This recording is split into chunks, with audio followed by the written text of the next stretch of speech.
Então, boa noite. Vamos começar devagarzinho. Hoje temos um tema instigante no nosso webinário, que é a arte-terapia decolonial. Então, eu vou apresentar o debatedor, que vai auxiliar na tessitura, né, dessa conversa. O Marcelo Adão, que está em Belo Horizonte, mas circula aqui pelo Rio também, né? Sim. O Marcelo, ele vem de Belas Artes, né? É arte-terapeuta, especialista em envelhecimento ativo, responsável por um trabalho muito interessante de ateliê intergeracional, né, que se reúnem pessoas de várias idades para trabalhar juntas com artes, né, que eu acho que é uma proposta bastante inovadora. Marcelo está organizando agora um cineclube para discutir temas relacionados ao envelhecimento, né? Já teve uma primeira sessão que foi assim muito, muito agradável, né? E é professor da pós-graduação da disciplina Construção Social do Envelhecimento. Aí eu vou apresentar a Elaine Mota. Sou admiradora da Elaine há muitos anos. Elaine sabe disso, né? Eu tenho uma profunda admiração pelo trabalho que Elaine faz. Divulgo o quanto posso nas aulas regulares, nos cursos de iniciação, sempre conto a história do trabalho incrível que ela faz com os adolescentes, que é o trabalho que se chama SER, SER, Âmica, um trabalho incrível que depois você vai nos contar mais, né, em detalhes. Mas, além disso, a Elaine ela vem também das artes plásticas, né? Ela é pós-graduada em arte-terapia e tem mestrado no Instituto de Artes da Unesp, e é doutoranda da Unesp também, no programa de pós-graduação em arte. E Elaine trabalha nessa área, né, de fomento, né, de produção cultural e fomento, que é bem interessante para nós, arteterapeutas, e eu acho que é uma ocupação rara, né, para nós, em arte-terapia. Não vejo muitos arteterapeutas envolvidos com esse tipo de atividade, né? E eu quero apresentar também o Adriano Tardoc, que é arte-terapeuta, é produtor cultural, é professor e educador social, formado em História e Museologia também, né? E o Adriano tem um trabalho muito, muito, muito interessante, que é a questão da etnoterapia, que também ele vai nos contar um pouco depois o que exatamente é isso, né? Relacionado com as técnicas ancestrais, e também o resgate da autorrepresentação. Tem formação em reiki, hipnose, em xamanismo, né? E também, eventualmente, se ocupa de turismo social, né? Turismo cultural. Depois, quando chegarmos na parte mais específica, né, da sua apresentação, você nos conta um pouco como que você organiza esse mix, né, de coisas aí. Eu vou passar para o Marcelo, que o Marcelo vai seguir com as apresentações. Tá? Bom, muito obrigado, Ângela. Boa noite, né, a todos presentes. Então, eu vou também apresentar aqui, né, nossa anfitriã, que é a Ângela Filippini, né, e ela é arte-terapeuta, psicóloga, né, diretora da Clínica Palmar de Arte-Terapia, presidente da Associação de Arte-Terapia do Rio de Janeiro, é mestre em criatividade pela Universidade de Santiago de Compostela, na Espanha, e doutora em Ecologia Social pelo EICOS, né, o FRJ. Né, e ela é a nossa anfitriã aí, quem está girando aí essa roda, né, trazendo esse tema tão delicado e importante, assim, né, para a nossa agenda atual, assim, da nossa transformação social, né, que está sendo tão necessária nesse momento. Vou apresentar também o André Lobão, que é também o nosso participante, é um maranhense, né, de São Luís, que ele é produtor cultural, arte-terapeuta, brincante popular, né, ele é bacharel em comunicação social, especialista em gestão cultural e consultor em economia criativa e co-criador do negócio criativo Cozinha Ancestral, né, então é um personagem com múltiplas habilidades, né?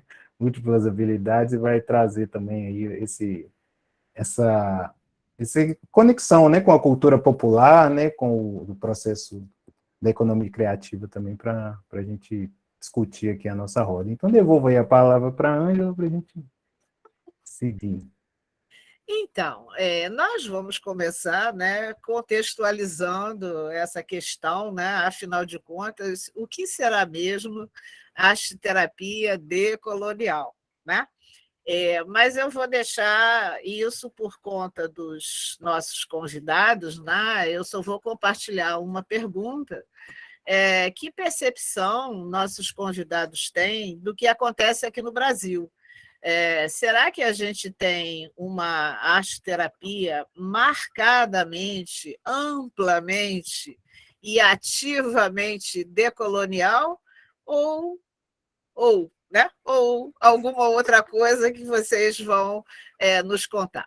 Só queria falar mesmo da importância mesmo, né, desse tema. Eu acho que isso, a gente está aqui, na verdade, é um marco, né, até no debate, né, sobre a arte-terapia, principalmente no Brasil, né, porque somos um país marcadamente colonial, né, e essa colonização continua, né, tá atuando. A gente estava aí conversando sobre o desmantelo da cultura, né, cultura e educação são sempre os primeiros a serem atacados, né, para que realmente haja essa desmantelação da própria estrutura cultural e das possibilidades de transformação social, né, no nosso país, assim. Então vamos abrir a roda aí com o Adriano, né, para responder aí essa primeira pergunta aí sobre a arte-terapia decolonial no Brasil, né?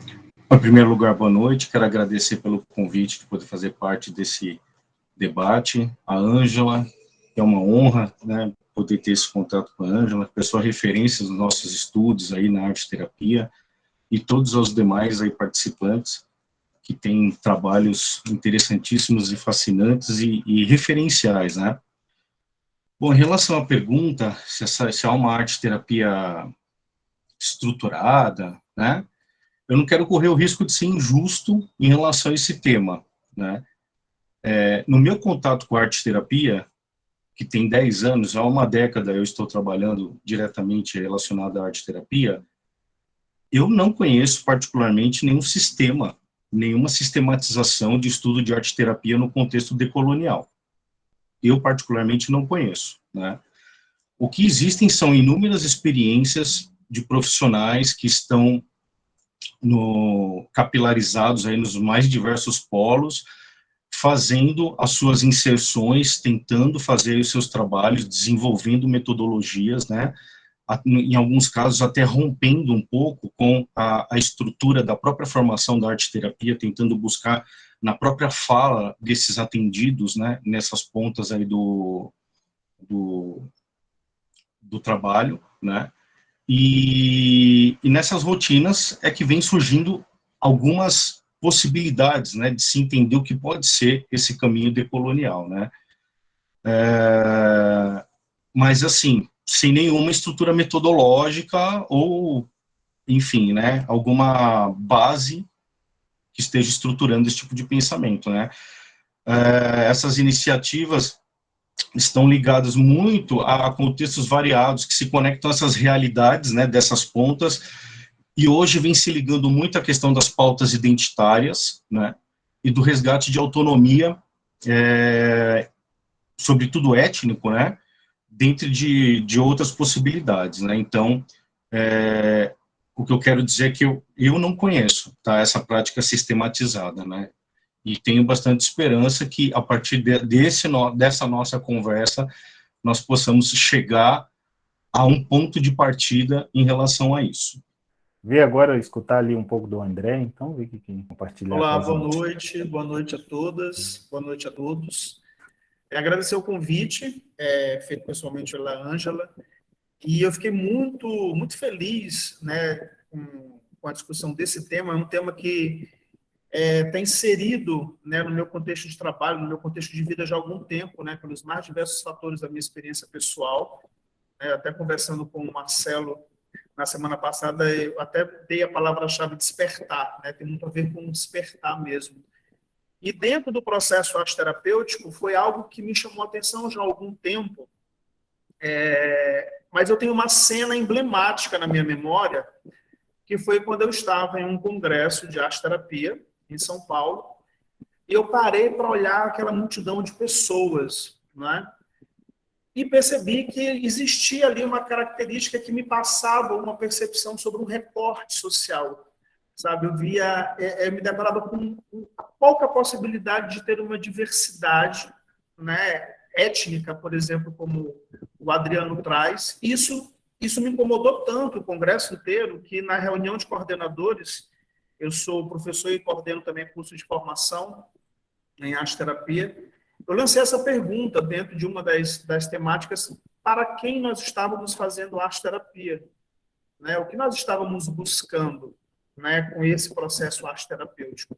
Mas isso já havia me despertado anteriormente, né? A minha vivência pessoal me leva muito pela cultura popular no Maranhão. O meu despertar foi através do teatro, que me levou para o candomblé, né? Há 17 anos eu sou iniciado no candomblé, então eu sou um homem de pele branca dentro de um terreiro, de um lugar de matriz africana. Isso gera um conflito absurdo, né? E, claro, levo isso para a minha percepção na minha realidade de trabalho. E aí eu me trago à memória, enquanto aluno, enquanto processo de formação, qual arcabouço mitológico, né, estávamos ali estudando, né, qual percepção sobre qual recorte cultural estávamos falando dentro das temáticas da arte-terapia.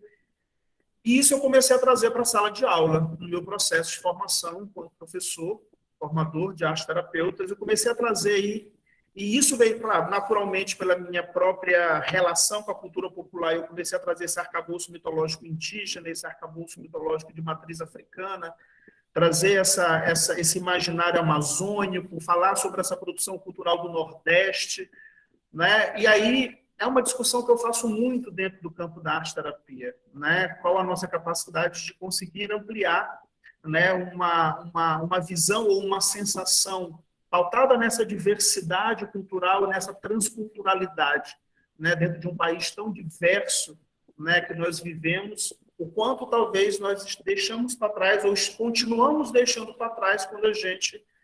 Jung fala sobre isso, né? O Jung fala: o Ocidente adoeceu porque abandonou, se distanciou do seu mito originário, né? Então, o meu despertar hoje, dentro da arte-terapia, tem muito a ver com todo o arcabouço teórico, quem nós estamos estudando, né? Para finalizar, eu passei por uma experiência muito interessante, que eu fui convidado por um amigo para palestrar num evento em Pernambuco, para falar de empreendedorismo e ancestralidade, que também já é um processo de decolonizar esse empreendedorismo, e eu trouxe Jung para falar sobre várias questões relacionadas à própria ancestralidade. E um dos alunos levantou e falou assim: engraçado, né? Trazer Jung para falar sobre ancestralidade no Brasil, onde a gente tem, por exemplo, Sobô Funsomé, né, que é uma educadora do Burkina Faso, né, fazendo uma pesquisa absurda sobre imaginário, trazendo toda essa complexidade civilizatória, né, e a gente ainda muito fechado numa caixinha sobre quais são os nossos referenciais teóricos. Então, eu acho que a gente abre um portal hoje para esse tema, porque ele traz um monte de questões para serem discutidas. Então tá ótimo, te agradeço, André. Vamos passar para a Elaine ali para dar a sua contribuição aí na nossa... Na verdade, é sempre uma vantagem falar depois que os outros já falaram, né? Porque você faz um compilado e primeiramente, quero dar boa noite a todo mundo que está aqui, a todos, todas e todes, né? Já começa com essa polêmica que a gente está incorporando agora nos nossos discursos de fala e escrita, inclusive. E agradecer o convite da Ângela. Eu sou meio suspeita para falar, porque eu rasgo seda mesmo, e eu cito Ângela Filippini em todos os trabalhos assim que eu posso, como se não houvesse amanhã. Então, é realmente uma referência, que eu falo, uma bandeirante, né, uma desbravadora de caminho aí na arte-terapia. E juntando o que o Adriano e o André falaram, né, eu percebo realmente, principalmente quando a gente vai em congresso, teremos um agora em abril, em BH, sobre esse recorte mesmo, existe esse recorte social. Nas nossas, enquanto aluna de arte-terapia lá em 2005, e depois me tornei professora da pós, a gente pouco discutia sobre isso, e eu sou uma pessoa que faz o que o Adriano falou, são esses caminhos individualizados que o arte-terapeuta está fazendo para romper as barreiras e tentar levar um discurso dessas possibilidades da decolonização mesmo, porque eu que atuo em comunidade, eu vejo esse retrato ali à flor da pele, sem filtro, né? Você está trabalhando com as minorias, com negros, com população de baixa renda, com pessoas que estariam, né, em tese, longe do acesso à cultura, do acesso à arte-terapia. Então, a minha escolha pelo trabalho foi uma escolha pessoal, individual mesmo. A Marie-Christine Jossot fala muito sobre essa importância de quando a gente tem um trabalho individual para atender o coletivo.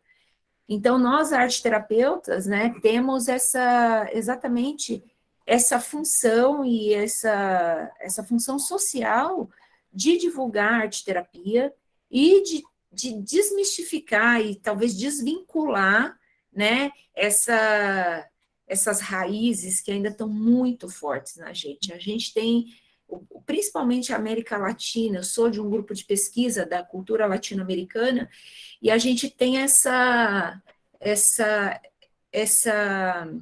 educação, desde lá da nossa infância, de copiar, de reproduzir os modelos, seja do norte-americano e principalmente o europeu, é uma coisa que está na nossa derme mesmo.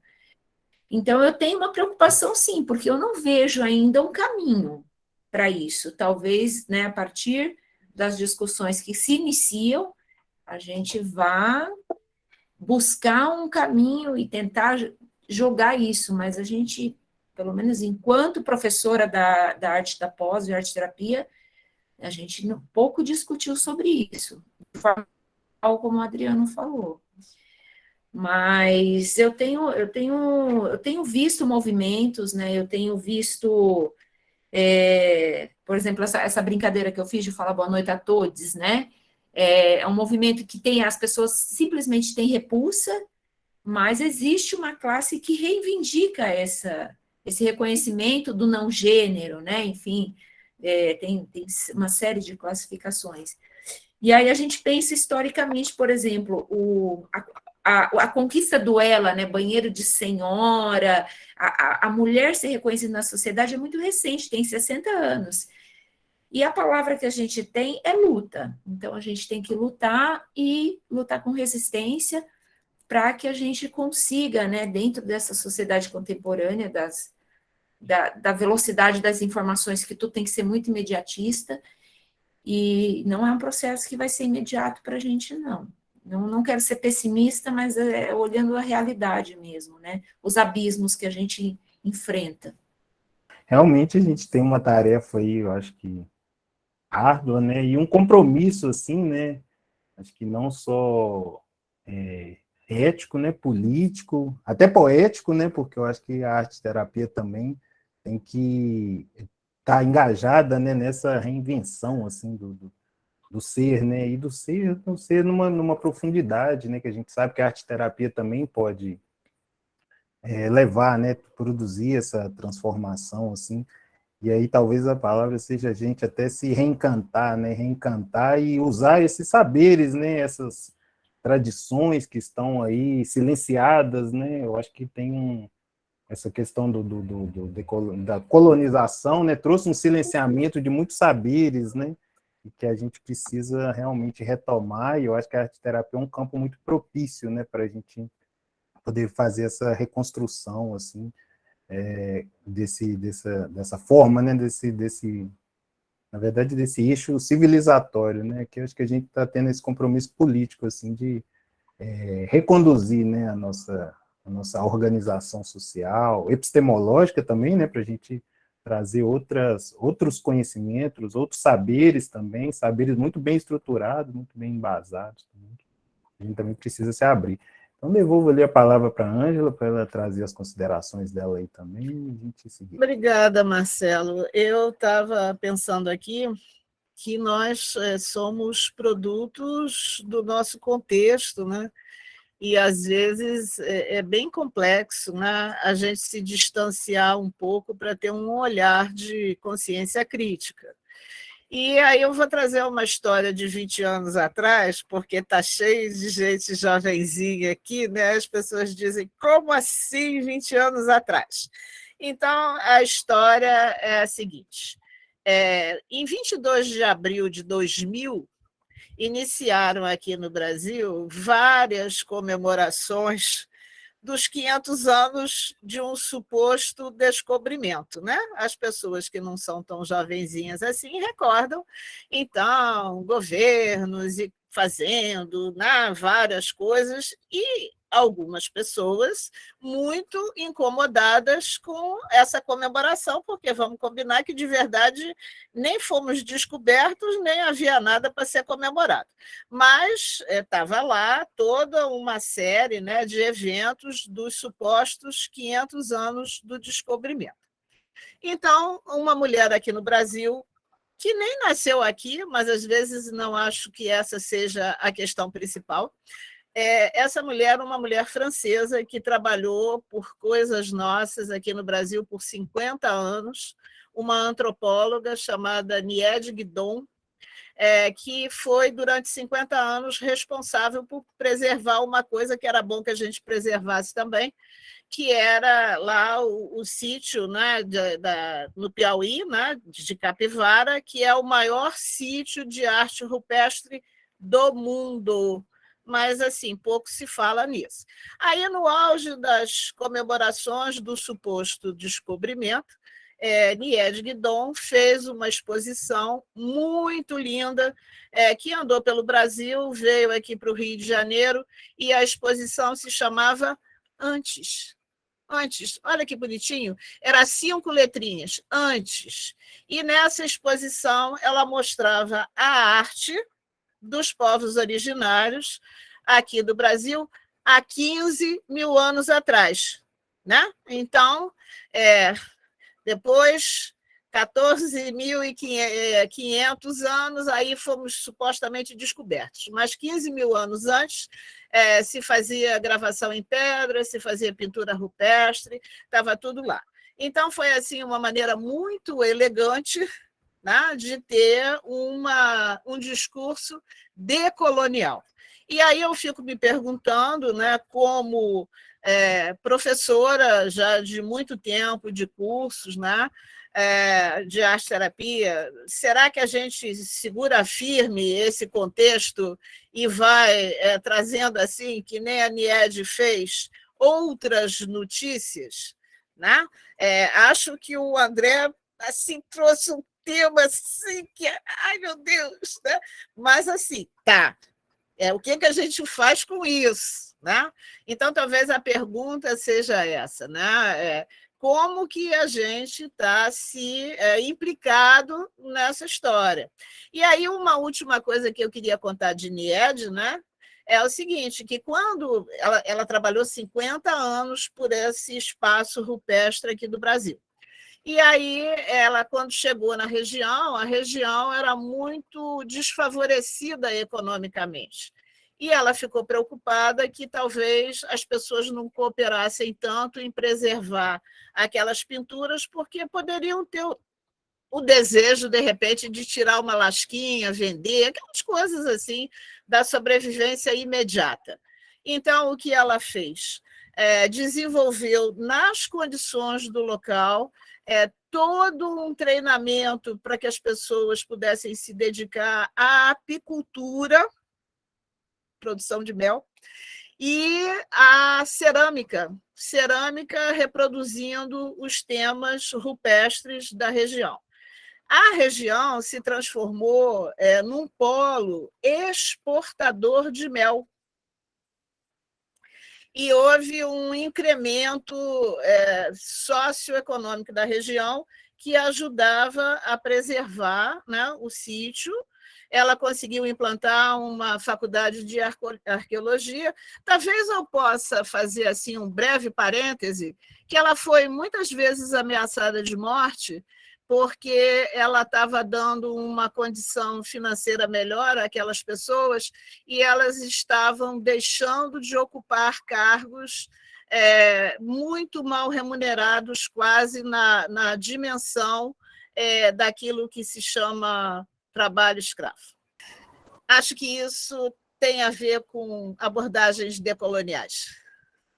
Sim, sim, acho que essa ideia, né, realmente do que veio antes, né, e como é que a gente pode preservar essa memória, né, dos povos originários, dos povos antigos, e realmente como a gente vai efetivar práticas, né, eu acho que você tocou em pontos importantes aí, né, e aí eu acho que a gente pode, já que você retomou a história da cerâmica aí, né, eu acho que a gente podia voltar ali na Elaine para ela compartilhar com a gente, então, como é que, né, nessa prática, né, nesse ofício dela, né, nessa relação com a cerâmica e com esse trabalho, né, dentro das comunidades, assim, né, até com essa história da geração de renda, assim, que ela pode levar para essas populações, como é que é essa reconstrução, né, essa construção, né, dessa outra possibilidade até de cidadania, né, de inserção social mesmo, e de construção de uma identidade também, através da cerâmica, dos projetos sociais, isso com a visão também da arte-terapia, né? Eu acho que difere um pouco das artes plásticas, assim. Como é que ela vê essa história aí para compartilhar com a gente? Bom, eu tenho uma grande sorte de ter um elemento que me permite dialogar em vários setores, né? A cerâmica, ela me permite ir a vários lugares. Então, o primeiro lugar que eu sempre falo, né? Eu falei disso no meu mestrado e sigo um pouco no doutorado, é a gente ter esse resgate com a nossa ancestralidade, né? A cerâmica, ela nos permite esse resgate. Eu brinco que quando os jovens entram lá no projeto, é um momento que a professora não precisa ficar desesperada, porque o aluno vai ficar no celular, porque fisicamente ele não consegue mexer com barro e mexer no celular. Então, ele se desprende um pouco da tecnologia para fazer, eu brinco que está se desligando do mundo lá fora para se reconectar consigo mesmo. Então, a gente começa partindo de um ponto muito importante, em que a gente tem no Brasil uma cerâmica genuinamente brasileira, por exemplo, as mulheres do Vale do Jequitinhonha, a cerâmica marajoara, né, alguns sítios onde a cerâmica foi encontrada, a cerâmica marajoara, inclusive, há um risco de lugares que ainda nem foram descobertos serem devastados agora pela exploração de ouro, da mata, enfim. Mas o que dentro dessa palavra poética que o Marcelo trouxe, esses mestres artesãos, por exemplo, da cerâmica, são mestres de uma fonte quase que inesgotável, né? Não é imediatista que você joga no Google e já resolve o problema. São mestres que você sempre pode ir lá e beber dessa fonte. Então, a gente parte desse princípio, né, desse mestre. Os orientais, inclusive, essa palavra sensei, às vezes a gente fala, né, sensei, na verdade, o nosso sensei, mas a tradução literal do sensei é aquele que vem antes, ou seja, parte-se de um princípio que ele sabe mais que eu e que ele pode me ensinar. Então, a gente passeia por diversas camadas na cerâmica, né, seja com esses mestres através da pedagogia artesã, por exemplo, e seja com os orientais, que nos trazem um outro ensinamento e uma outra relação com as perdas. Então, diante de tudo que a cerâmica consegue me dar de elementos, eu percebi que eu poderia realizar um projeto em comunidades levando a cerâmica. Foi um começo muito árduo, porque, né, até eu conseguir levantar todo um arsenal para ter um ateliê, um forno, hoje custa em torno de 100, 150 mil reais. Então, se não são as leis que a gente estava falando no comecinho, se não são as leis de incentivo, que agora o governo, né, deixou isso de lado, não, os artistas estão à margem da sociedade, não precisam disso, fica muito difícil, mas eu acredito que isso ainda vai mudar. A gente teve uma experiência, né, até o webinário aqui, com certeza, é um fruto disso, de como a arte manteve a sanidade durante a nossa pandemia, durante os nossos confinamentos. A gente recorria à tela do computador para entrar em museu, para assistir um filme, para assistir as lives, as músicas, enfim. E, de repente, você pleiteia uma bolsa via FAPESP, via CAPES, e você vê um parecerista dizer para você que o seu projeto não tem importância e não tem relevância. Então, né, trabalhar com a arte-terapia, que traz tantos processos de cura, a gente, às vezes, tem que lutar exatamente contra isso, inclusive com os nossos pares. Eu falo isso a partir da minha família, que não reconhece a artista, a ceramista, a arte-terapeuta. Eles ficam imaginando que eu, em algum momento, vou fazer uma outra coisa. Eu falo, não, é isso, porque quando você entra numa comunidade e você consegue, através do seu trabalho, transformar realidades, né, e potencializar sonhos, porque a questão da cerâmica, no projeto Cerâmica, ela passou a ter uma questão da venda das peças, que foi um conceito que tem lá naquele livro do Victor Salles, Trabalho e Saúde, que ele traz um conceito da Grécia Antiga, do doleia e do erga, né? O doleia é o trabalho que a gente faz para se sustentar, e o erga, o trabalho que eleva. Então, eu percebi que dentro da cerâmica eu podia implantar essa realidade, porque a oferta numa comunidade, nas classes de baixa renda, nas periferias, a oferta para um jovem fazer um descaminho é muito maior do que uma oferta para ele, de repente, conseguir entrar numa universidade, né? Então, assim, a gente fala, né, realmente a sociedade está toda fatiada, e eu fui lá para a camada de baixo, é lá onde eu consigo tentar mostrar para esse jovem, embora a gente saiba, né, da meritocracia e tudo mais, que ele pode ir um pouco além. E a cerâmica, eu acho que ela traz um pouco esse diálogo, né, porque é tão difícil fazer cerâmica, mas ao mesmo tempo é tão fácil, porque tecnicamente tem os processos que você precisa atender, mas quando você se entrega para aquele material, o Bachelard fala, um material que é tão vivo, ele consegue conversar, né, com essas comunidades. Então, o que eu tento fazer para minimizar esses abismos de discriminação, de preconceito, das divisões étnicas, raciais, é exatamente levar a arte, e através da cerâmica, hoje a gente está no restaurante número 1 do Brasil, e aí você acessa um outro público que começa a se interessar um pouquinho. Então, ele vai, conhece o projeto, tira uma fotinho, pergunta se precisa de alguma coisa e também some. Então, você percebe que esse caminho para a mudança é um caminho que a gente ainda tem muito a percorrer. Eu acho que na cerâmica tem aquela expressão, né? A gente tem que amassar barro, né? A gente ainda tem que amassar muito barro para conseguir transformar essa história, né?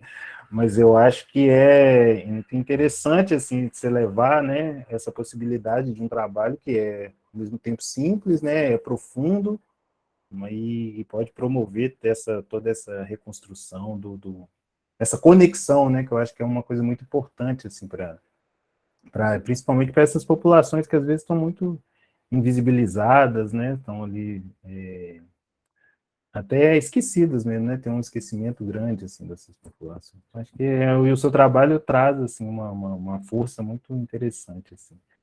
Mas eu te agradeço aí por essa participação, vamos girar aqui a nossa roda.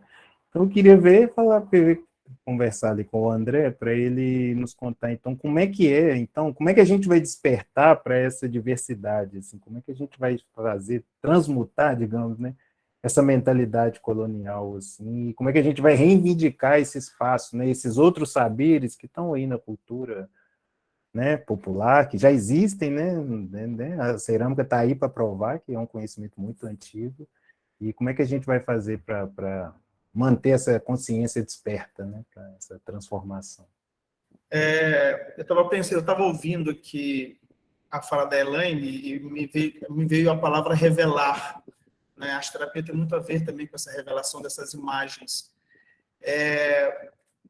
Eu me percebo no meu processo de trabalho como formador, principalmente, né? Eu trabalhei 7 anos na área de gerontologia, como arte-terapeuta, mas hoje eu estou muito na área de formação. E eu vou exatamente por esse caminho de revelar aspectos dessa diversidade cultural, desse imaginário, talvez ainda não conectado, talvez ainda não reconectado. Né? Então, quando eu circulo pela dança, eu vou falar do tambor de crioula, eu vou trazer o maracatu de Recife, eu vou falar do Meu Boi do Maranhão, eu vou trazer o jongo do Rio de Janeiro, eu vou para o tambor de Minas, para a herança de matriz africana, né, oportunizando um revelar desse universo imagético, desse universo ritual, simbólico e mítico. Né?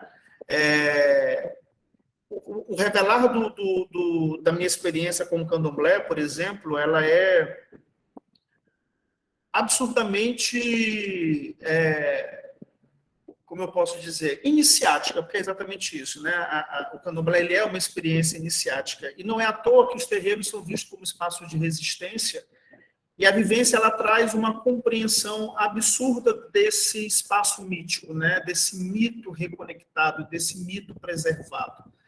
Né? Então, é um processo de reaprendizado, porque definitivamente a gente vai na contramão de todo esse arcabouço de referências que a gente tem sistêmica sobre família, sobre relações afetivas, sobre comunidade, sobre intimidade, sobre corpo, né? E uma das coisas mais bonitas que eu li em uma das minhas leituras sobre candomblé foi exatamente uma frase que diz: fulana de tal, que eu não me lembro exatamente o nome agora, uma mulher negra de 65 anos que durante o dia ela é empregada doméstica e à noite ela coloca a coroa do seu rei e assume a sua majestade diante da sua comunidade.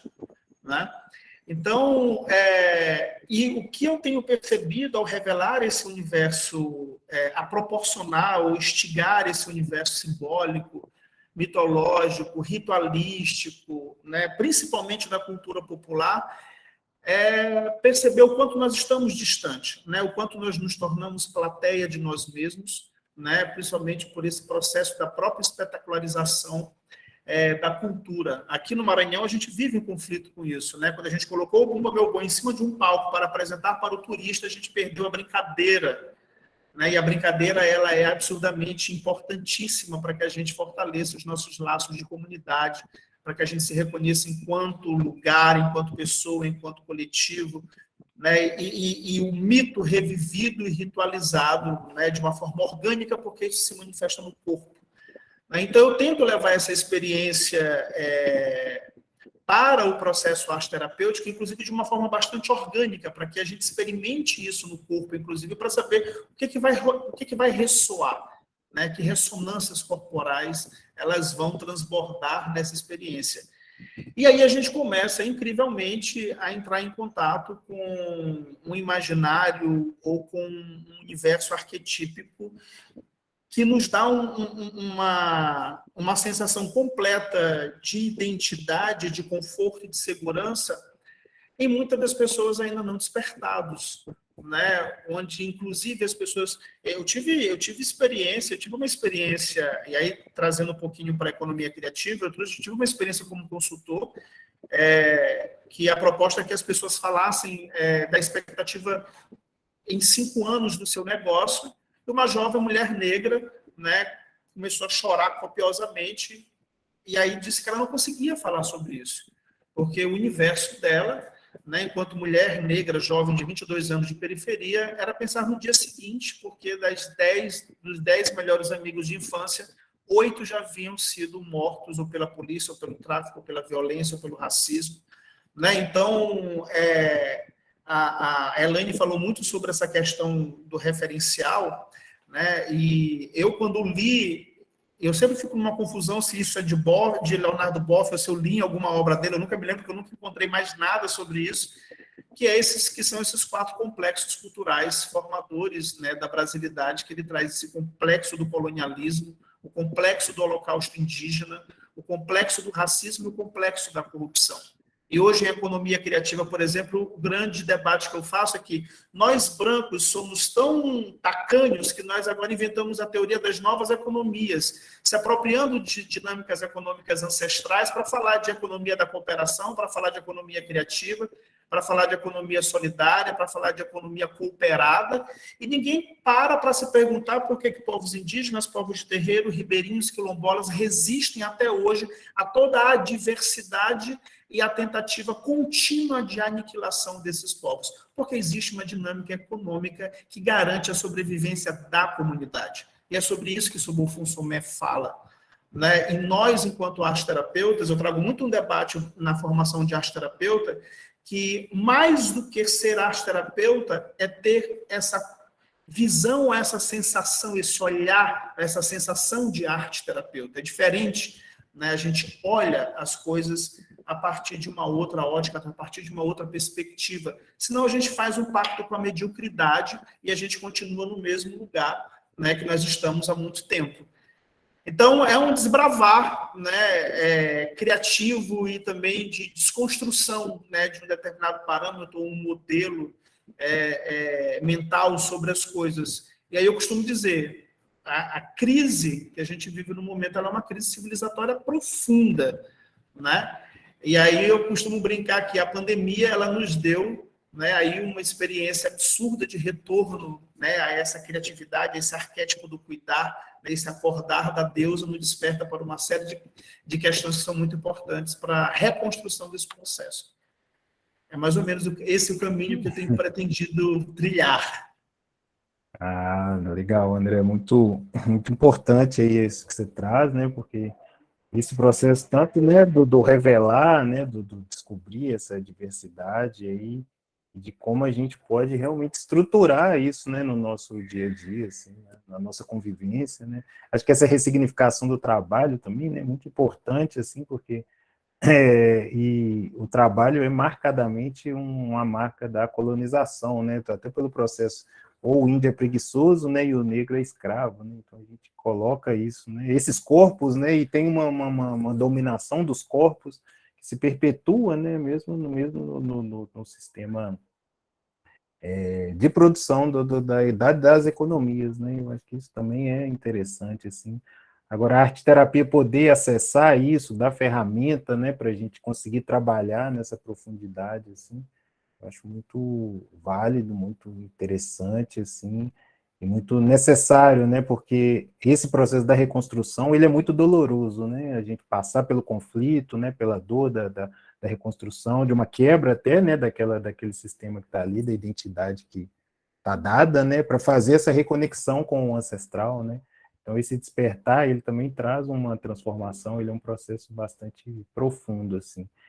E aí, para a gente completar a nossa roda aqui, eu queria, então, que o Adriano trouxesse também como é que é para ele, assim, promover essa reconexão, assim, né, esse retorno, né, talvez a essa natureza também, e essa conexão profunda com o ser, no sentido da gente buscar também uma transformação e uma cura, né, a cura, assim, dessa reintegração, né, essa reconexão profunda. E como é que é a etnoterapia, né? Etnoarteterapia pode nos ajudar aí nessa esse conceito etnoterapia é interessante, né? Porque se você for fazer uma busca no Google básica, você não encontra muita coisa, né? Ele é um termo que, num período ele foi usado, depois ele caiu em desuso, e aí, agora, aos poucos, ele está começando a encontrar um lugar, mas ainda é um lugar bastante questionável, né, se a gente for pensar o que está sendo visto como etnoterapia, né. Eu queria trazer um conceito dos nativos norte-americanos a respeito do contexto de medicina, né, que para um nativo norte-americano, medicina é tudo aquilo que traz o bem-estar, né, físico e espiritual para alguém ou para um grupo. Então, eles consideram medicina um campo muito vasto, uma música é uma medicina, uma história é uma medicina, né, assim como uma planta é uma medicina, uma pedra é uma medicina, né, e com base nesse contexto, desse olhar amplo da medicina no xamanismo, eu quero falar que eu tive contato com o xamanismo no contexto urbano, né, do que nós conhecemos hoje, né, dos estudos que fazem de xamanismos e consagrações e coisas assim, mas depois eu fui estudar História, fiz a faculdade de História, saí extremamente crítico da faculdade de História, e você sair da faculdade de História sem bater no colonialismo não é fazer uma faculdade de História direito, né? Então, essa questão do colonialismo, ela fica muito forte, intrínseca, e isso acaba reverberando até para esse olhar, para aquele xamanismo que eu buscava, que é um xamanismo bastante colonizado, né? Um xamanismo bastante comercial, né? E eu comecei a buscar, então, entender o que era esse xamanismo de origem, né? Quem era esse curador de origem, né? Que pratica estas medicinas, né, que tem um conhecimento de acesso a essas medicinas e pode proporcionar isso para as pessoas, né. Então eu comecei a pesquisar isso muito no fundo antropológico também e nas práticas que algumas tribos, né, e algumas aldeias fazem, né, alguns líderes fazem aqui no Brasil, né. E eu achei isso bastante interessante. E, juntamente, paralelamente a isso, numa busca pessoal, numa relação com a Umbanda, né, num processo de desenvolvimento dentro da Umbanda, observando a forma com que se faz o trabalho social dentro da Umbanda, dentro de um terreiro, me tocava muito a forma com que os trabalhos aconteciam ali, né, o olhar relacionado aos arquétipos da Umbanda, como esses arquétipos se colocavam para se conectar com as pessoas, e isso foi me levando para um outro lugar, para uma outra visão de entendimento, né, tanto no xamanismo quanto dessas práticas religiosas da Umbanda, que trazem aí, como foi falado pelo André, uma série de símbolos, né, e possibilidades de abordagem. E aí eu comecei a fazer um estudo nos últimos 3 anos, na verdade, assim, a ideia era fazer uma pesquisa durante 1 ano e aplicar, né, isso nos atendimentos que eu faço individuais e criar grupos para fazer. Esse 1 ano foi 1 ano antes da pandemia, né, e ele calhou da entrada da pandemia, então esse processo ele continuou sendo uma pesquisa, né, e o que eu tenho tratado nesse sentido, né, como que é a forma de trabalhar? Eu tenho priorizado dentro da questão dos arquétipos relacionados à nossa cultura. Então, eu tenho priorizado os arquétipos ameríndios, tenho priorizado os arquétipos de matriz africana, né? Então, eu tenho criado abordagens dentro da arte-terapia, né, que passam por esses arquétipos, por essas histórias, por esses mitos, e passa também pelos hábitos das comunidades que tem esses mitos de fundo, né? Então, é estudado tanto a parte mitológica quanto a parte do cotidiano desses grupos, né? Então, às vezes, o que eu não encontro diretamente no arquétipo para fazer um trabalho arte-terapêutico, eu faço esse trabalho trazendo algo do cotidiano de uma tribo, por exemplo, uma feitura de alimento, ou a criação de pratos específicos para se servir alimentos específicos para determinadas coisas. Então, eu tenho procurado pincelar isso dentro dessas mitologias que fazem parte da nossa cultura diretamente. Corremos o risco sempre, quando trabalhamos com isso, da apropriação cultural, né? Eu tento sempre levar pela questão pedagógica que o nosso trabalho arte-terapêutico tem também, né? Eu, como professor, todas as vezes que eu estou fazendo um processo arte-terapêutico, seja com uma criança ou com um idoso, eu estou levando um conhecimento também a respeito de determinadas práticas que, em 90% das vezes, essas pessoas não sabiam que existiam, né? Então, esse viés do aprendizado, esse viés pedagógico, ele entra como uma base também para minimizar essa questão dessa apropriação cultural, que está sendo discutida, e ela tem que ser discutida assim como todas as outras coisas têm que ser discutidas. As coisas não podem mais ficar embaixo do tapete, né? Então, agora, o que vai culminar isso? Isso vai culminar num processo que vai ser a criação de um grupo para que a gente possa explorar a questão dos orixás a partir do sagrado masculino, né? Serão alguns os orixás masculinos com elementos específicos ser explorados em ambiente de mata, ou seja, o que vai entrar como base do trabalho é o uso de madeira caída, né? Eu fiz uma experiência, mesmo nos atendimentos online, durante a pandemia, com orixás, em que as pessoas tinham que confeccionar objetos relacionados aos orixás com madeira caída. Então, era a forma e o momento que essas pessoas tinham de poder ir numa praça, recolher os materiais, de não poder tirar nada da natureza, de recolher um galho, recolher uma pedra ou algo do gênero, para poder montar esse trabalho, né? Então, agora acabando a pandemia, né, voltando ao sistema normal, a ideia é levar essa prática, né, trabalhando com esses contextos, com essas bases, dentro de um ambiente natural. E só para completar, um grande incômodo que me levou para esse lado também ficar no meio de uma grande oferta de eventos e de cursos que falavam sempre sobre as mesmas coisas, sobre as mesmas abordagens, e falando para nós mesmos, né? A gente falando para arte terapeuta e falando também para atender em ateliê, atender classe média. Então, a gente não via uma inserção muito direta nas organizações, nas associações de bairro, né? Eu consegui, durante a pandemia, ainda trabalhar com uma associação, ainda que online, né? Mas esse incômodo de para quem estamos fazendo, para quem estamos dirigindo os cursos, as falas e o nosso trabalho, né?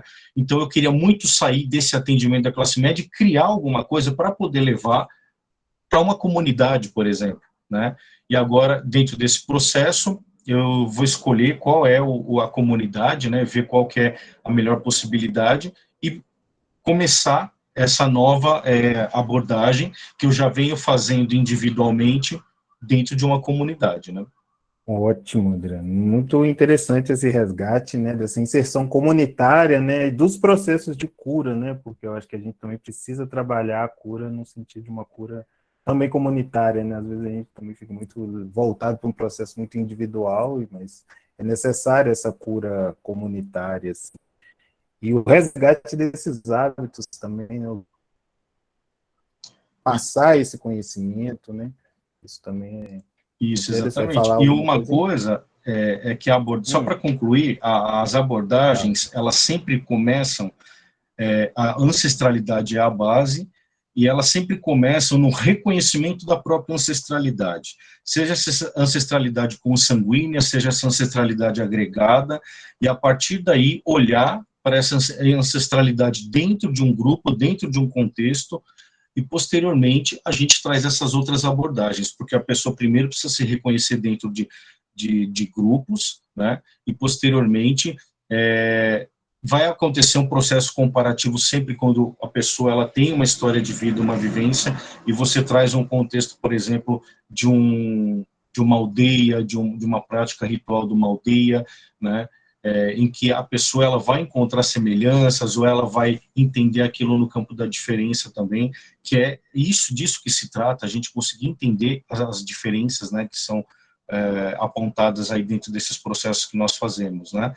E depois que é trabalhada essa ancestralidade de cada um, né, que é trazido esse contexto, aí nós partimos para uma ancestralidade mais ampla, né? Eu olho para a minha ancestralidade dentro do meu grupo, mas eu olho contextos de outras ancestralidades, né, em cada um dos seus perfis, né? Então, é uma forma que eu encontrei enquanto professor também de levar isso dentro do processo de levar novas informações e novos conhecimentos dentro da arte-terapia, né? Sim, interessante mesmo esse papel de uma educação comunitária, assim, voltada para um processo de cura, né? Acho que isso é bem legal mesmo de fortalecer, assim. Então, te agradeço aí, Adriano, pela sua palavra, né? E agora eu retomo ali a palavra para a Ângela, para ela fazer as considerações dela aí também. A gente Marcelo, você sabe que a gente já está entrando naquele limiar das já, considerações finais, né? É uma como diz, coisa estamos incrível. no Parece assim, terço final. quando vê, já foi. Mas eu queria voltar numa questão que o André colocou. Puxa vida, André. Plateia de nós mesmos, quase que eu fui pegar os meus sais, né? Sair da sala para dizer, ai, meus sais, porque plateia de nós mesmos é. Aí junta com o Adriano, que pergunta para quem estamos fazendo, né? A gente pode acrescentar também como estamos fazendo. E como eu gosto de histórias, né? Eu queria compartilhar uma história de um congresso que eu participei, que é um congresso que, antes da pandemia, ele era bienal e acontecia sempre em um país da Europa, um consórcio europeu, né, de trabalhos de arte-terapia. E esse congresso aconteceu em Madrid. E aí, para meu espanto, chegou um momento lá que havia uma palestrante que ela foi apresentar para nós outros, havia gente do mundo inteiro lá, né, e muita gente da Europa. Ela foi apresentar para nós, plateia de nós mesmos, o trabalho de arte-terapia na América Latina. Então, ela falou por nós, para nós, mas assim, não teve a parte de que ela era nossa representante, não, essa parte não teve. Ela simplesmente falou sobre nós, apresentou gráficos, aí entrou, falou sobre o Brasil também, e eu de verdade estava assim, boca aberta, eu falei, gente, mas como que pode um negócio desse? E depois terminou, voltei para o Brasil, aí realmente eu mandei uma correspondência gordíssima para ela por correio, com textos, com CDs, com gravações.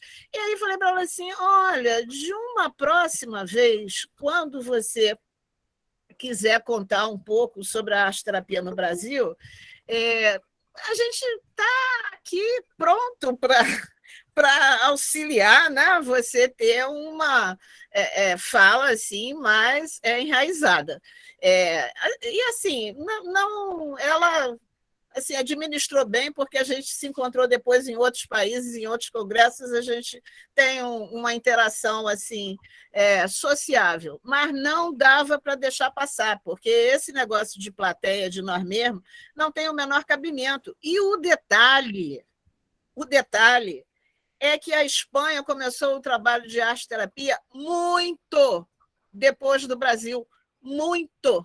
E quem ajudou a implantar o trabalho de arte-terapia na Espanha, na Universidade de Barcelona, que foi por onde começou, é uma mulher brasileira que estudou aqui no Brasil arte-terapia, que se chama Inês Marçal, que estava fazendo doutorado lá, e foi ela que levou o trabalho de arte-terapia para dentro da Universidade de Barcelona e que depois se espraiou para outras universidades espanholas. E aí a moça veio falar sobre nós, como nossa porta-voz autoproclamada. Então, eu penso assim, voltando lá ao que o Adriano falou, né? Como que a gente faz as coisas, né? Como é que a gente organiza isso? Porque um tanto é uma construção nossa, porque um pressuposto decolonial é que os iguais se reúnem e se fortalecem. E nós, como arte-terapeutas latino-americanos, mas a gente faz trabalho juntinho, assim, a gente se conhece, sabe o que o outro está fazendo, tem ideia como estão caminhando os cursos, quais são os problemas que os países estão atravessando, a gente sabe isso? Pergunta, vou deixar a perguntinha aqui, assim, que nem uma borboletinha voando. Aí, se a gente não se junta, vem a moça da Espanha e fala para nós sobre nós, e ficamos nós de plateia. Mas isso é uma construção, hein? Que a gente está assim com todas as digitais lá dentro.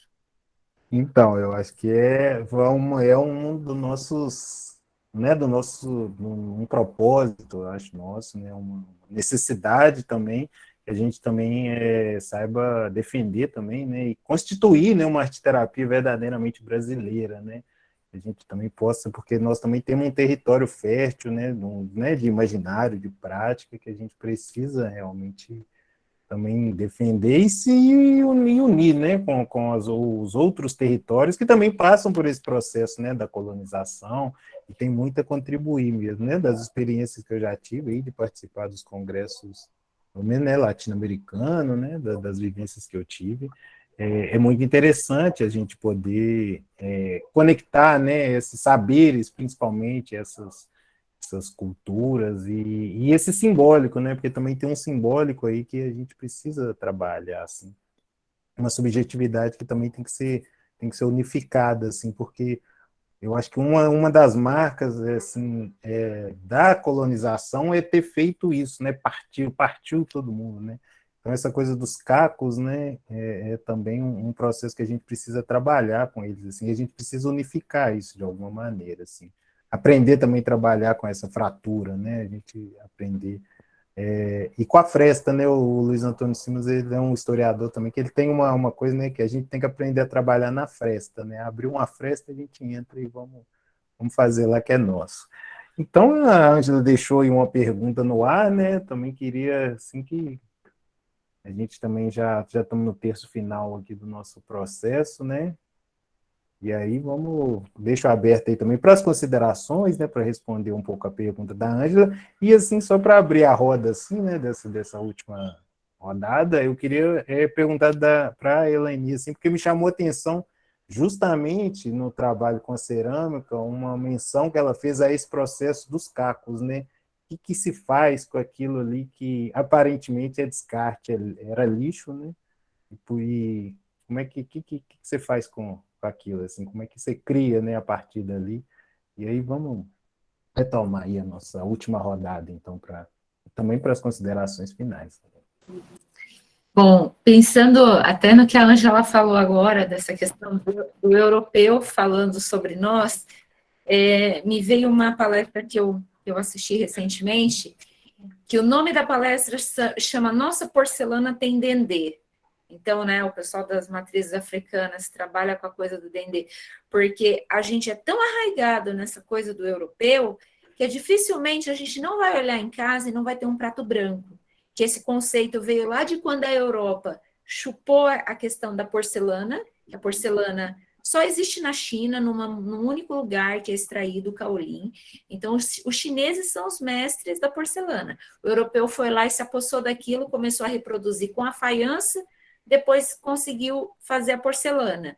E isso foi para o mundo, quando veio o conceito da higiene, né, quando surgiu as primeiras latrinas, enfim, que era tudo branco, e tudo passou a ser branco. E essa coisa do branco, esse conceito higienista, isso, assim, ele vem como uma avalanche, assim. E quando a gente olha, por exemplo, mesmo um piso nosso, um piso, né? Que a gente pisa, se você olha embaixo do piso, o piso é vermelho, mas em cima está o branco, está revestido de branco. Então, assim, né, a Europa, ela vem tanto que a gente não percebe o quanto a gente está preso, no colonialismo ainda. E a questão do barro, né, a gente tem um problema muito sério com as perdas na cerâmica, que é tudo que dá errado no processo, e a gente começou a olhar para isso, porque o ceramista, ele é um cara, né, não digo esse ceramista da moda agora, né, porque tem dois ceramistas agora, o ceramista da moda, que monta o seu ateliê para atender lá uma classe média alta, e tem o ceramista pesquisador. Então, a gente tem que ter um compromisso muito grande com a nossa Pachamama, né, com a nossa sustentabilidade. Então, a gente começou a fazer uma reutilização do que perdia. E aí, inspirada em Gaudí, estamos lá de novo na Espanha, enfim. Mas, enfim, trazendo uma releitura. Então, a gente faz hoje mosaico com as coisas que quebram para ressignificar. Porque eu, no caso, né, do Projeto Cerâmica, trabalho com histórias de vida, muitas vezes baseadas em perdas, em divisões, em famílias desestruturadas. Então, quando a gente faz um trabalho e aquilo se desmantela, como é que a gente lida com aquilo, né? Infelizmente, a gente não está conseguindo recolher esses cacos na nossa sociedade. A gente está com uma sociedade completamente rachada. No Brasil existem hoje o A e o B, o C e o D, se você não concorda, assim, famílias deixando de ser amigo em rede social, se bloqueando, enfim, por conta de pensar diferente. Então, quando eu vou para esse público que é tão diferenciado, tão à margem, e aí você percebe a gurizada ali colocando nos seus perfis de rede social, por exemplo, um pote, um prato, um vaso de barro, aquilo está trazendo uma identidade para o jovem, né? Então, eu acho que recolher esses cacos é recolher sua história, é você respeitar a natureza, é você não descartar, e assim, entender que nós, seres humanos, não somos descartáveis. Então, acho que é isso, a nossa porcelana tem entender, se puderem, joguem isso, eu não sei se tem isso disponível no YouTube, é belíssima essa palestra, mas, genuinamente, né, nós somos brasileiros e precisamos realmente honrar nossas culturas, nossas matrizes. Muito bom, Elane. Realmente, e essa história dos cacos, né, de recolher essas histórias e reconstruir, ressignificar, é muito bonito, assim. E a gente poder também assumir essa nossa cerâmica, né, o nosso barro, a nossa terra, né, eu acho que tem esse significado muito legal, assim, nesse trabalho que você faz, assim.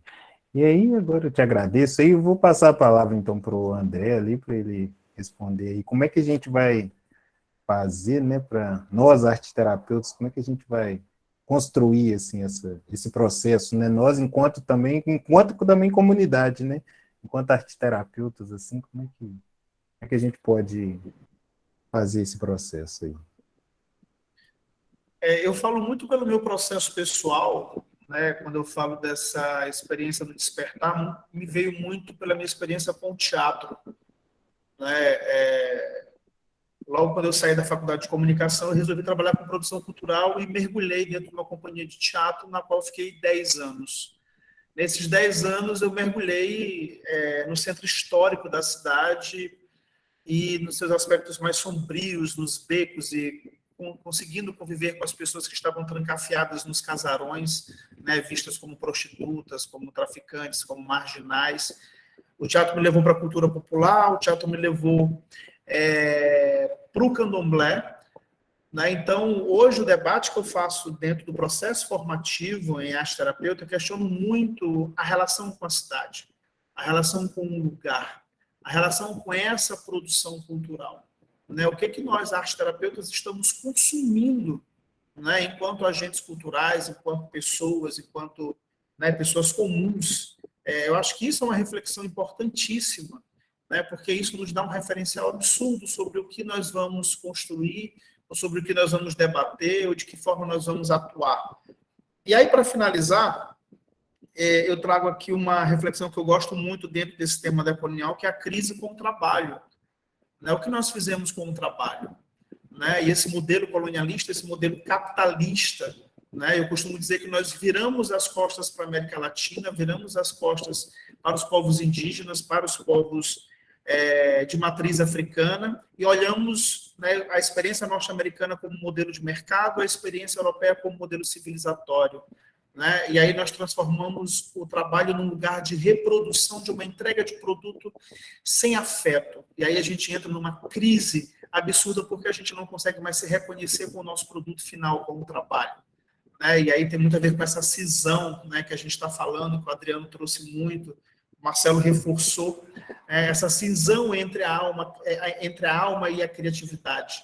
Entre o amor e a alma. Né? Aí eu trago um pouco desse mito de Eros Psique, né, esse despertar da alma criativa através do amor. E aí esse complexo cultural colonialista ele vai se desdobrando nessas relações com o trabalho, essa profunda crise criativa que nos leva a uma experiência complexa com o dinheiro. Né? Eu tive uma experiência como consultor que no primeiro dia que eu comecei um trabalho de mentoria com um grupo de empreendedores, a primeira pergunta que eu fiz para eles foi o seguinte: qual é a relação que vocês têm com o dinheiro? Eles começaram a chorar, né? Porque trouxe a criança à tona e essa experiência infantilizada com o dinheiro.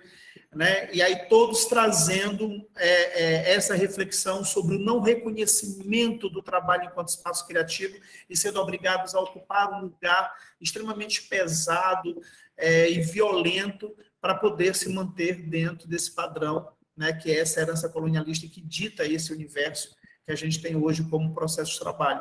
E isso é uma das crises, por exemplo, que eu trago dentro da produção artística e cultural, né? A crise dos agentes culturais, a crise dos artistas diante do seu processo de trabalho, porque para o artista ainda foi negado o lugar de trabalho, né? A arte como algo subalterno, né? Que não leva ninguém a lugar nenhum, né? Então, Ângela, eu acho que você vai ter que fazer pelo menos mais uns 10 webinários com esses temas para a gente poder discutir tudo que tem. Mas eu queria agradecer novamente o convite, né, a presença de cada uma e de cada um de vocês. É muito importante essa temática e ela é fundamental, né, no processo formativo de arte-terapeutas, porque essa reflexão que nós estamos fazendo agora, trazendo à tona sobre para quem e como nós estamos fazendo arte-terapia, é fundamental para o que a gente vai construir a partir de agora, principalmente com essa experiência pandêmica. Obrigado mais uma vez e boa noite para todo mundo. Ótimo, André. E é muito interessante, né, a gente começar realmente a pensar o que nós, enquanto terapeuta, estamos consumindo mesmo enquanto cultura, né, para a gente também conseguir romper esse paradigma, né, até da arte, né, da arte europeia, né, a gente começar a ver arte em outros contextos, em outras situações, né, e esse uso da cidade também, né, para a gente começar a entender os lugares de memória, né, o quanto a gente também às vezes não acessa esses lugares dentro da cidade, justamente porque eles às vezes pertencem a essas periferias, né, eles não estão ali no centro, e quando estão no centro, estão nessa estrutura que às vezes é glamorizada, né, e eu mesmo já tive experiência de jovens, né, de periferia, levar eles num espaço desse, né, num centro cultural, e eles não quererem, né, entrar, porque aquilo não pertence a eles, não é o lugar deles.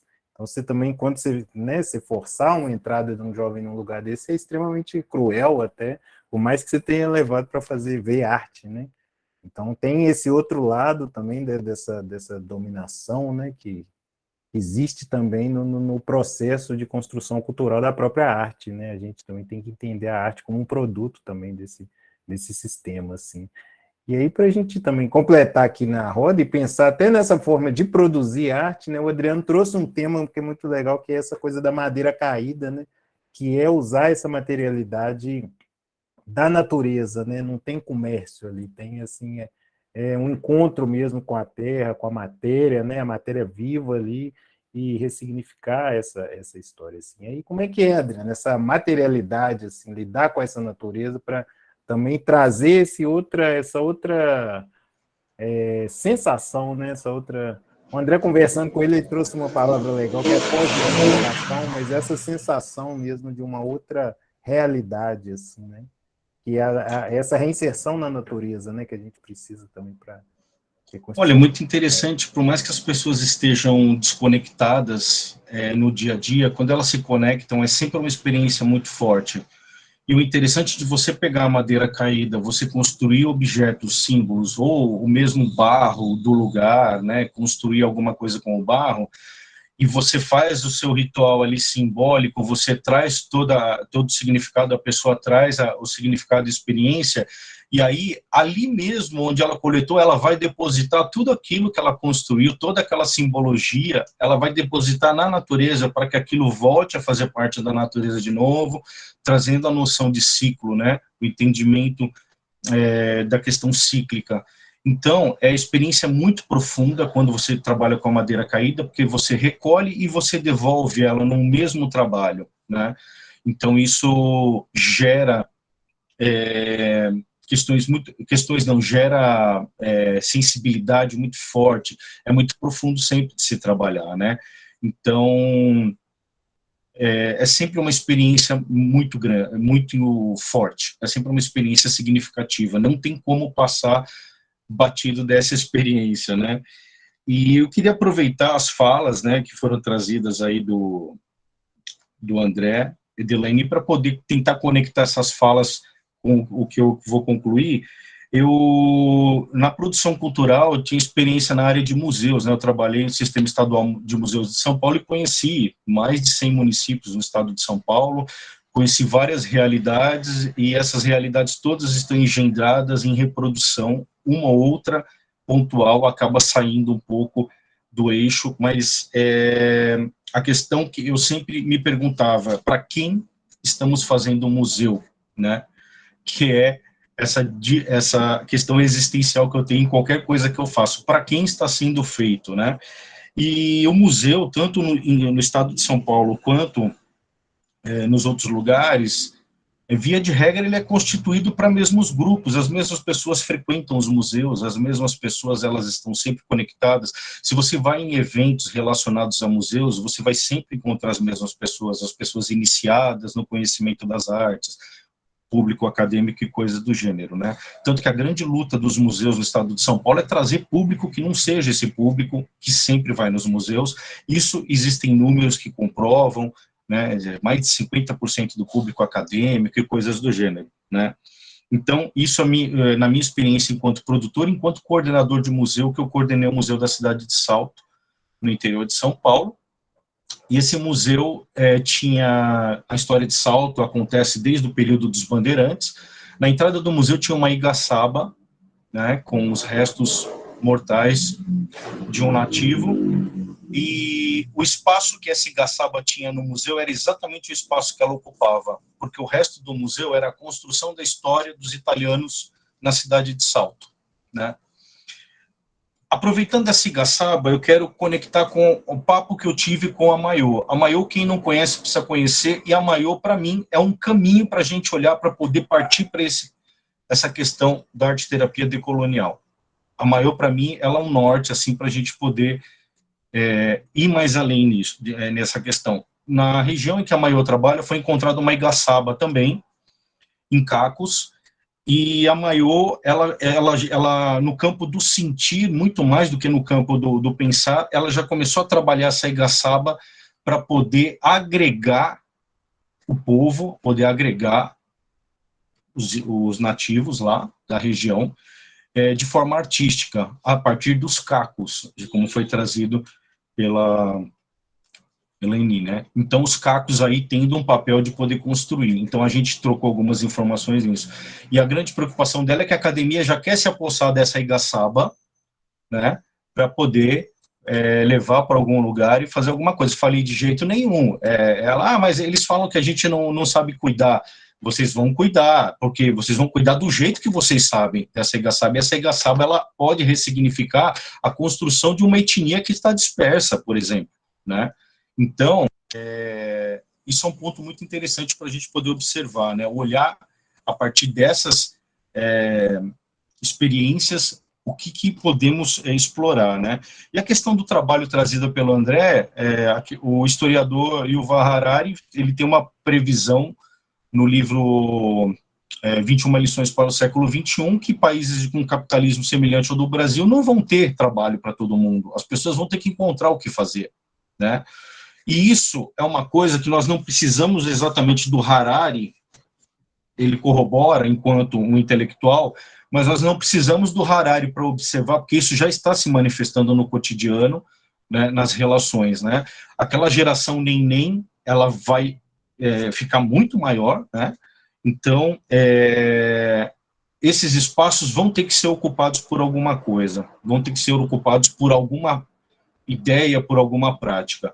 Então, os desafios em relação ao que vem são hercúleos, né? São desafios muito grandes, e eu acho que os arteterapeutas organizados e com um olhar já voltado, né, para essas questões, tanto a questão de reconhecimento étnico de quem está fazendo um trabalho decolonial nas pontas, quanto um olhar para atender esses possíveis grupos que vão estar aos montes aí no futuro próximo, eu acho que são o norte para que nós possamos ampliar essa discussão, ampliar esse olhar e sair um pouco, né, só dos ombros daqueles mesmos que a gente sempre fica, né? Então, acho que minha fala é essa, eu não sei se eu fui muito claro, mas, enfim, porque são várias inquietações ao mesmo tempo que vem aqui com a conversa, né? Então é isso. Ótimo, Adriano. Sim, acho que foi bem claro, né? E você trouxe aí realmente uma necessidade mesmo da gente reinventar mesmo, né? Reinventar a cultura, os processos culturais, assim, né? A criatividade, né? A própria questão, a própria relação com o trabalho, e o nosso cotidiano, né? Porque a gente precisa realmente de uma nova forma de ser, né? Eu acho que a arte-terapia está aí tem muita possibilidade realmente de trazer isso, de possibilitar esse caminho, né, tanto da desconstrução, né, do que era, né, para trazer essa reconstrução e trazer um novo, assim, um novo criativo, né, um novo que também, mesmo na sua reinvenção, ele ainda é capaz de se reinventar, né. Acho que esse é o princípio criativo que a gente precisa retomar, né, e trazer de novo para o mundo, assim. Então, vou devolver a palavra para a Ângela ali, para ela fazer a conclusão, a Bom, finalização realmente dela. nós poderíamos ficar conversando muito mais tempo, mas não vai ser possível, né? Então, além de agradecer, né, a presença de todos, eu queria compartilhar uma última questão, porque nesse webinário nós dissemos que íamos conversar sobre os saberes ancestrais, né? De certa maneira, a gente está conversando também, mas eu queria relembrar que a arte-terapia é uma PICS, né? Uma prática integrativa complementar de saúde, junto com mais 28, todas representam saberes ancestrais, né? Todas representam matrizes culturais muito diversas, mas aí, nesse quesito, realmente não dá para a gente fazer uma volta no caminho. Temos um funcionamento insular. Nós ficamos na nossa ilha, as outras 28 práticas em suas ilhas ou não, não nos articulamos, não nos fortalecemos juntos, não trabalhamos no contrafluxo da biomedicina de uma maneira articulada, somos desqualificados no contexto da biomedicina, mas a gente de verdade ignora as outras práticas. Dá para fazer uma lista das outras 28? Não, nós não sabemos quem são. Uma meia dúzia talvez a gente consiga. Se juntar todo mundo, talvez a gente feche essa lista de 28. Mas talvez essa estratégia não seja a mais fortalecedora para nós. Dentro da visão decolonial, os iguais se juntam para se fortalecer. Então, fica esse o convite. Nós somos 29, né? Não somos um só na nossa ilha. É bonitinha a nossa ilha, cheia de materiais de arte, mas existem muitas outras coisas que podem nos fortalecer e gerar saúde. Eu agradeço a presença de todos e das pessoas que compuseram esse círculo para que a gente pudesse conversar de um tema que está trazendo tantos reflexos na nossa vida, né? Como cidadão, gente, não é como arte-terapeutas só, não, é a nossa vida como brasileiros, no momento que a gente está vivendo. A gente precisa parar, recortar isso, pensar com uma consciência crítica e transformar, né? Então, muito obrigada a todos, e aos palestrantes, e aos convidados, aos companheiros de viagem, que eu estou bem vendo um aqui, peregrino pelo mundo, né? Que não é a plateia de si mesmo, não, é aquele que vai lá e faz a cena. Bye, bye, gente. Então, isso aí, gente. Boa noite e agradeço aí a presença de todo mundo e que a gente possa levar esse estudo, né, que a gente debateu aqui também para a nossa vida, para a prática, para que a gente possa efetivamente, né, produzir um sistema decolonial, assim, prático, né, não só de discurso, não só de conversa, né, mas também uma prática, tá? Boa noite, gente. Boa noite. Boa noite. Obrigado.